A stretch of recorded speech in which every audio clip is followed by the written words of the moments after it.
കേന്ദ്ര സാഹിത്യ അക്കാദമി പുരസ്കാര പ്രഖ്യാപനം മാറ്റിവെച്ചു. കേന്ദ്ര സർക്കാർ നിർദ്ദേശത്തെ തുടർന്നാണ് പുരസ്കാര പ്രഖ്യാപനം നീട്ടിവെച്ചത്. എക്സിക്യൂട്ടീവ് യോഗത്തിന് ശേഷം പട്ടിക കേന്ദ്ര സാംസ്കാരിക മന്ത്രാലയത്തിന് അയച്ചു. മന്ത്രാലയത്തിന് പട്ടിക അയക്കുന്നത് ചരിത്രത്തിൽ ആദ്യമാണെന്നും ഒരെഴുത്തുകാർക്കും ഇത് അംഗീകരിക്കാൻ കഴിയില്ലെന്നും സാഹിത്യകാരൻ KP രാമനുണ്ണി 24 പറഞ്ഞു.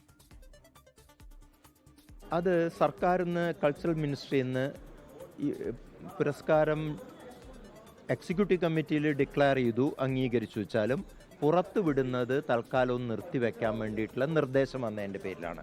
സാധാരണ രീതിയിൽ കേന്ദ്ര സാഹിത്യ അക്കാദമി ഉണ്ടായ കാലം മുതൽക്കുള്ള ചരിത്രം നോക്കുകയാണെങ്കിൽ എക്സിക്യൂട്ടീവ് കമ്മിറ്റി അംഗീകരിച്ചു കഴിഞ്ഞാൽ അപ്പം തന്നെ അത് പരസ്യപ്പെടുത്തുകയാണ് ചെയ്യാറുള്ളത്. അതിന് ഇപ്പോൾ ഒരു കൾച്ചറൽ മിനിസ്ട്രിയിൽ നിന്ന് ഒരു നിർദ്ദേശം വന്നുകൊണ്ട് കേന്ദ്ര സാഹിത്യ അക്കാദമിക്ക് അതിനെ മാനിക്കാതിരിക്കാൻ പറ്റില്ല. കൾച്ചറൽ മിനിസ്ട്രീനെ സെക്രട്ടറി മുഖാന്തരം നമ്മൾ അറിയിച്ചിട്ടുണ്ട്. ഇത് വളരെ നിർഭാഗ്യകരമായ കാര്യമാണ്. ഉടനെ ഡിക്ലെയർ ചെയ്യാനുള്ള അവസ്ഥയുണ്ടാക്കണമെന്ന്. ലോകത്തെവിടെയായാലും ഏത് സമയത്തും 24 വാർത്തകളും ഓഗ്മെന്റഡ് റിയാലിറ്റി പാക്കേജുകളും എക്സ്പ്ലെയിനറുകളും വിശദമായി കാണാൻ ഞങ്ങളുടെ YouTube ചാനൽ നിങ്ങൾക്ക് സബ്സ്ക്രൈബ് ചെയ്യാം.